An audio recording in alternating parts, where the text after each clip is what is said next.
Welcome to Slightly Dramatic, episode 19. And today we are going to be speaking about Jack of all trades, master of none.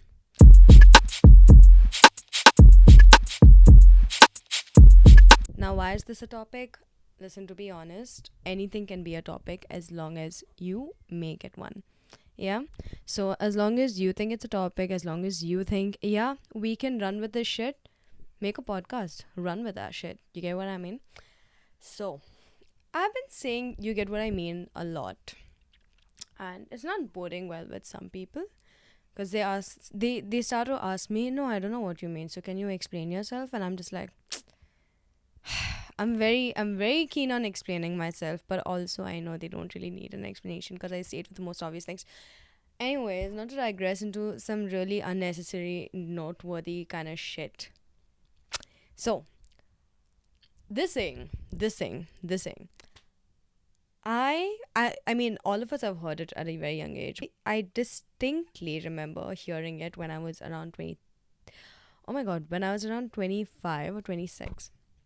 And it was said to me. I don't think it was said with any malice or, with any intention to hurt me, but I guess it was said with some sort of.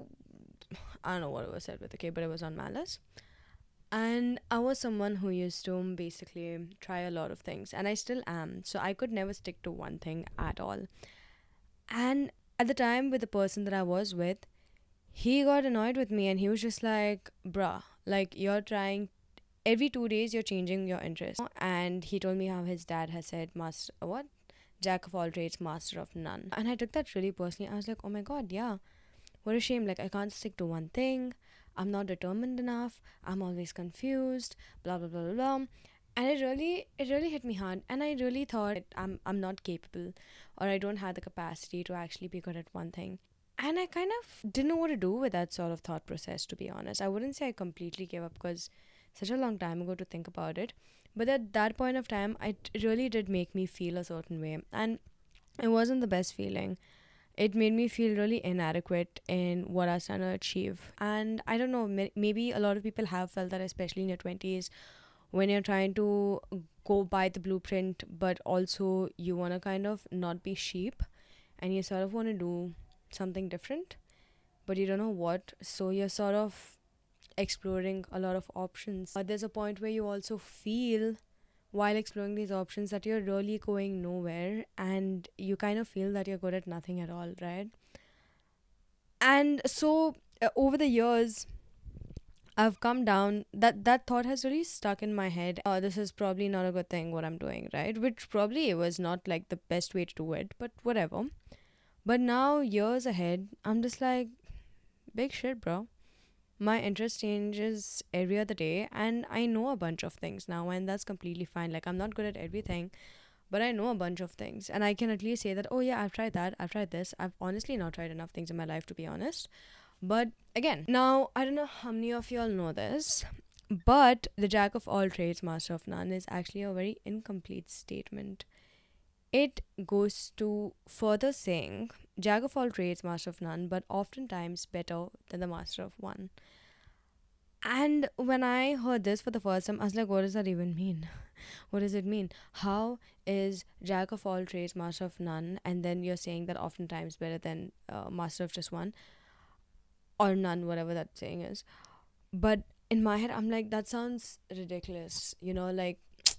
Like how is not being a master at one thing better than just being like random at a random number of things? And then I wanted to actually understand why was the saying said, and it was, and this is what ChatGPT said. The phrase "jack of all trades, master of none." It, in modern times, I feel like is more of an insult. Because again, there's such a cultural shift, right? The first time this saying appeared was in Robert Greene's 1592 pamphlet. 1592. Wow, so old. And at the time, jack of all trades was not a specific person, but was kind of, it was, it's just kind of way of saying every man. So back then, in the 1500s, people purely depended on knowing trades. Like they had to probably do farming, and they had to fix their own houses and build their own houses. They had to know carpentry and so many things. Like there was not, the world was not as convenient as it is now. And back then you just sort of had to have a lot of specializations. And that's why the saying goes, jack of all trades, master of none is oftentimes better than the master of one. So this is the reason why they actually came up with this line. However, with a lot of cultural shifts over time, it changed to jack of all trades, master of none. As much as it is an insult, which really does suck. So the whole idea of the initial saying in the 1500s was that you can be competent at many things and you may not be the best just in one field, but the end point would be just being valuable and these skills being valuable to you in your everyday life. However, in modern times, culturally, it's changed a lot. And if you think about it, even though it is an insult, is I do feel life has kind of made you feel like you kind of need to master one art or one skill. Of course, I mean, you can master a lot of skills, but we're not speaking about trades. We're speaking about skills of, let's say, presentation, communication, stakeholder management, and um, I don't know, being good at finance. Like, you need to master all of these things, anyways, and or you need to be good at all of these things, anyways. But I feel like also the way life has become, it does feel like you need to master one thing, but also while mastering that one thing, you can explore and venture into other things. Like, for example, let's say you definitely in your 20s or throughout your life, you need to keep trying things. You need to keep trying things, and you need to keep trying to figure out what you like, what are you good at, what you can improve, what keeps you going, right? Because I've done that for a very long time, and it's only now that I realize that speaking to the camera somehow makes me feel really comfortable. And honestly, I feel like from the time that I've started up till now, there's a lot of improvement in the way I converse, or the way I put my thoughts across, or even the filler words that I use. And even the way I speak now is so much more better than when I first started. And why was I saying that? And again, this is just an example, but I don't know what's going to happen in the long term. But let's say I do make something big out of this. I do get recognized, and people are like, oh my god, she has a good podcast, or she speaks well. And let's say I start having guests, and in another 5 years, this podcast is actually known. And let's say YouTube picks it up, and or some casting director picks it up. Okay, it could happen, because who knows, right? Or if not, my skills get so much more better that within my own career as a recruiter, I could then venture into other things like learning and development. Or I recently hosted an event and I did pretty well, and I could continue getting into that route. But it's also because I've become much more comfortable in speaking, in picking up this one skill and trying to improve it time and time and again. And I wouldn't call it mastery as such, but it's still focusing on one point to just be a better speaker, and then venturing out into other things. So I do believe that there is this concept, at least nowadays, where you do need to master one thing and then you can venture out. Because again, back in the 1500s, when they were speaking about jack of all trades, they were actually speaking about trades, which is not the case for us today. Even if you're in trades, you kind of need to master one thing, and then maybe later on you're changing it. But again, you don't need it in your day-to-day practical life, because ideally it's a world of service out there. You're going to like ask someone to come and service this to you. At that point in time, it really did hurt me to hear that, and I was like, oh my god, I felt like I was failing at everything. But over the years, for someone to pick this out of the blue and it just to come on my feed saying that, did you know, like, there's an addition to this whole saying is oftentimes better than a master of one. I was like, what? And then it kind of gave me this feeling where I was just like, damn, I think I was doing it right all this while. I think it's really easy for some people to sort of lose sight of themselves when someone else says a comment about them or about their choices in life. It's very easy to lose sight of yourself. And it's very easy to be influenced by these sayings and then take a step back from what you're actually doing.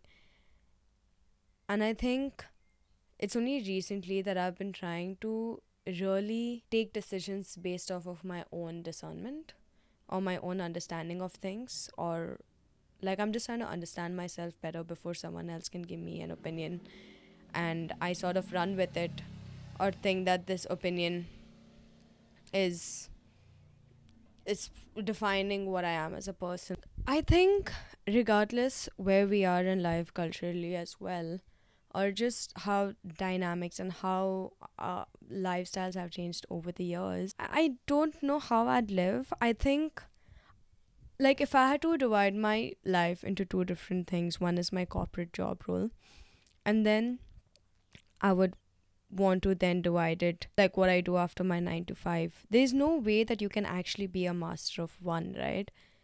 Because what is the point of being the master of one? Let's say, up till now, let's say in my 6 to 7 years of experience, I have only done recruitment, which is majority of the case. I have only done recruitment, and for me, it's been kind of challenging to move direction into another department, right? But again, if in the next 20 years, if I just had to master recruitment, yeah, I can get good and I can continuously continue to do that.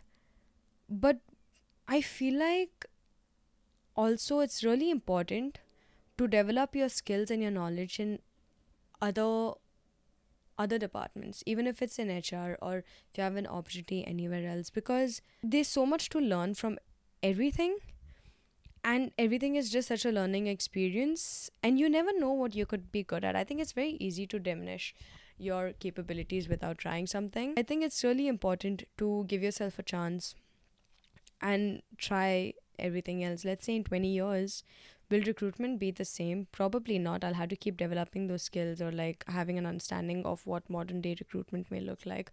But also, if I had to do that and also then add on by being in the learning and development team and then getting into the engagement team and so on, and then finally I can be an HRBP. So, growth in corporate could look that way. And then in your own normal, after your 9 to 5 sort of situation, you could be doing anything. You could genuinely be doing anything. So why not just keep trying to do different things, figure out what you like, and don't put that pressure on yourself to be a master at anything without even knowing what you like. You really don't need to master anything, and also no one's going to master anything overnight, right? So like you really don't need to put that stress. Honestly, this is the kind of line that like David's Beckham dad would tell him just to like stress David out. Like, David. Ew, David. Or like Michael Jackson's dad, Joseph.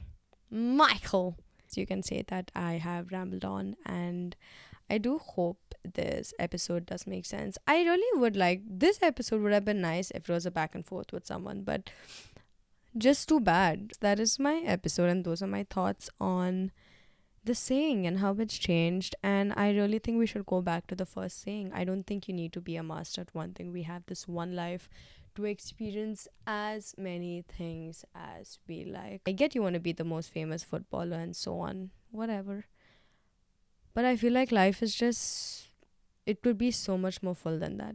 Anyways, I do hope you enjoyed this episode. It's my 19th one, and yeah, thank you so much for watching. I hope you have a nice weekend. It's a sunny afternoon slash evening in London.